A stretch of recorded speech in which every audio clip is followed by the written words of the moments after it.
Today, folks, let's bring the market back down to a place of reality, a place of solidarity and comfort in the perspective of what the hell is going on. As I want to talk about outperforming the S&P 500. I want to talk about these momentum plays going to the freaking moon right now, like Tesla stock, as we head into a pivotal earnings season that's going to be dictating exactly what goes on moving forward. And if that is a conversation you'd appreciate, always hit that like button, folks. So let's get right into this with the Tesla stock. And I'm going to use this as the microcosm of what I think is going on with most large tech companies, and then we'll kind of extrapolate this into how I think you could outperform the S&P 500 and some of the risk factors that didn't exist over the last 10 years that really kind of put a sinkhole in my stomach. But Tesla's jumped up pretty dramatically. We've all read the news, right? I mean, Tesla's been doing price cuts, which has led them to actually being able to do more deliveries, more sales, and we're seeing that, right? I mean, they delivered 466,000 vehicles for the quarter. We're going to get those earnings coming out in the next couple of weeks, which is astounding. I mean, we're talking about a company that is getting close to delivering 2 million vehicles a year if they can just get to that 500,000 mark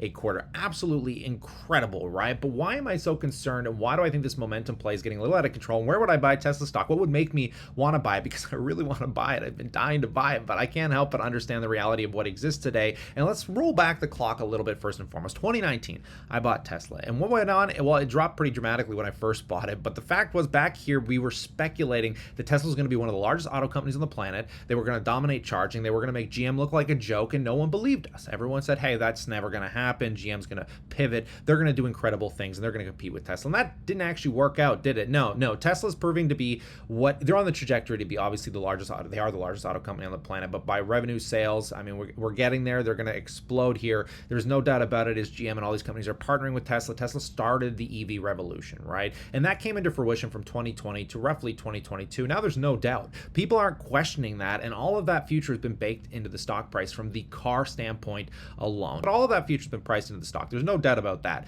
I mean, we're talking about pretty much all the largest car companies combined priced into Tesla's market cap alone. So where's the next propellant? Where's that fuel that's going to project this into a $2,000 plus stock in the next decade? Well, it's all got to come from self-driving, right? It all has to come from robotics. It all has to come from their power walls. It's all got to come from their solar roofing. And that's where people are beginning to speculate again. And that's something that has put me on edge, because Elon's been promising it since 2017. I thought it would be coming in 2021. And here we sit today in a moment where Elon is basically cutting margins, saying, hey guys, the master plan of this company is if we can just cut margins, get more Teslas in people's hands and switch on that self-driving switch, oh my God, the revenues are going to explode. The problem is that doesn't seem to be coming into reality yet. I haven't seen anything that actually dictates that that's happening anytime in the near term, which puts a little bit of a sinkhole again in my stomach for this momentum play we're seeing. I think Tesla back down toward that $100 mark. I wish I started picking it up down here. Would have made me feel a little bit more comfortable, because right now we're heading into an earnings season. And again, I know I'm being bearish. I'm just trying to bring this down to a base rally. You don't have to agree with my opinion, but just wait, because we're going to move into the larger caps and talk about outperforming the S&P. But you take a look at the gross profit here, right? This is my biggest concern with this company, because you're seeing the gross profit continue to go down. And does that mean we're going to see that again this quarter? Well, if it does, I don't know how people can take that as a bullish statement without any of these other systems generating revenue. It's such a speculative moment in Tesla's history for the stock price as people keep pumping it on deliveries. Again, all of this, guys, I feel like we could go right back to where we were from 2014 with Tesla all the way till 2020, where it's going to take another 5 or 10 years for self-driving to become something so significant that the stock will actually propel itself up to $1,000+ a share. I could be completely wrong. You don't have to agree with my opinion. What would make me buy Tesla stock? Well, honestly, if I love the company enough, I would just cost average into it. I wouldn't care about the current prices. You buy the highs, you buy the lows, you set a 1 or 2 year plan and just buy it all the way through and try and collect the average price. That's usually the most logical thing to do. But let me step back, and then we'll round the conversation off and come back to how you can kind of outperform by buying these companies like Tesla or some of these S&P top 10 companies. But I've seen Jeremy, the biggest clown on the freaking internet right now, who's trying to tell you how to outperform the. Are you going to listen to a guy that's lost millions of dollars explain to you how to outperform the S&P 500? Does that make a lot of sense? A guy that over the last 5 years has decimated millions of dollars out of his account. 9 out of the 10 stocks he picked are basically going bankrupt, and a lot of them already have. And now he's trying to tell you again how to diversify a portfolio of individual stocks. Does that make a lot of logical sense? Does listening to any of us clowns, because I'm probably one of the biggest clowns on the internet too, but damn it, at least I have the performance of not losing all my money over the last couple of years, because I understand fundamentals have shifted. And I was a guy, and you could call call me hypocritical about this because I only used to buy individual stocks, and I had a pattern, I had a system that just worked, and that was basically weighting the top companies on the S&P, the top companies in Canada, into a portfolio, and then lower weighting some more speculative growth plays, and that would lead me to outperforming the S&P. And from a period of 2012-ish till 2020, you couldn't do no wrong. You couldn't screw up. I mean, look at Apple's gross profit growth. It was astounding, guys. It was going up year over year. You couldn't do anything wrong, and now things have changed. If you look at the S&P Top 10, a passively weighted ETF that's based off market cap values, these top 10 companies, even over the last 2 years, have been switching in and out like crazy, like hotcakes. It's been nuts. You've seen Facebook drop down to the lower teens, come back into the top 10. JP Morgan used to be up here. ExxonMobil dropped down way below and then came all the way back in the 2020 oil crash. All this stuff is just so convoluted and so messy. It makes it very hard to stomach it and hold through the volatile market period in this macro last two years and even moving forward from here, right? Because I just don't have the guts to watch my portfolio drop 50%, holding companies like Meta, largely just waiting these top companies. And that's something that Jeremy did. That's why Jeremy lost so much damn money. He's not the best investor anymore, guys, because he can't evolve into the market.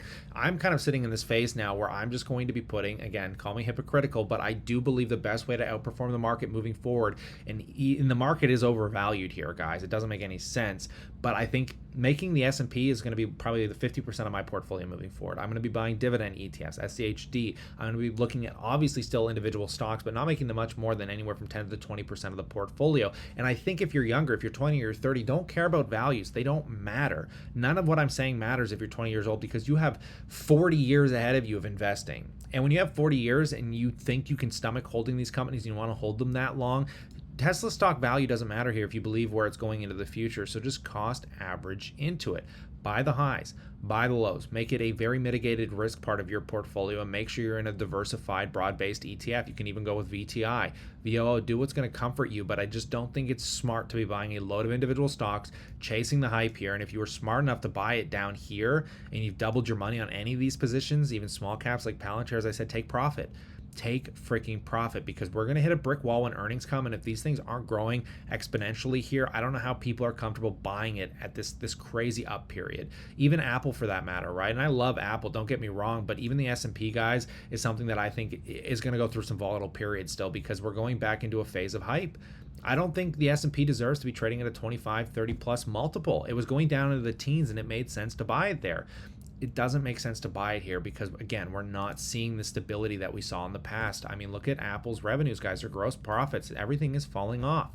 I don't like this. I'm sure at some point in the future it'll come back, and that's what people are speculating on, and they're pricing it in. But if these earnings don't justify that, how can they just keep going up? Now, maybe because there's so much cash in money market funds. We've stated that as a bull thesis to the market. Money market funds are just loading up. Maybe the market's going to trade at a wicked value for the foreseeable future, and so be it if that's the case. As somebody that's built a very large amount of wealth and wants to protect it and save it, you know, back then, 2018, 2019, when I had 50, 100 grand, it made more sense to buy individual stocks for me. I was a lot younger back then as well. I was in my mid 20s, early 20s. Now I'm getting into my 30s. I can't make as much dramatic mistakes, or I could detriment my future retirement. So I have to be a little bit more cautious. I have to be a little more careful. And when I recognize fundamentals have shifted, I'd much rather cost average in the S&P 500 for the next 20 years, make it the largest proponent of my portfolio, and then try and speculate on individual companies. But again, I'm going to wait for Tesla. I'm hoping it comes back down. You know, if we get back down to the 150 mark, I think that's a great place to start cost averaging for me. And I'm hoping I'll have the cash to do so. And if you guys want to continue to follow this story, as you've seen my portfolio evolve and change as we're looking to buy real estate, things constantly changing as you head into your later life with family, getting married, all that stuff, guys, I really recommend you consider subscribing so we can continue this conversation. You can see how my portfolio performance evolves into the future.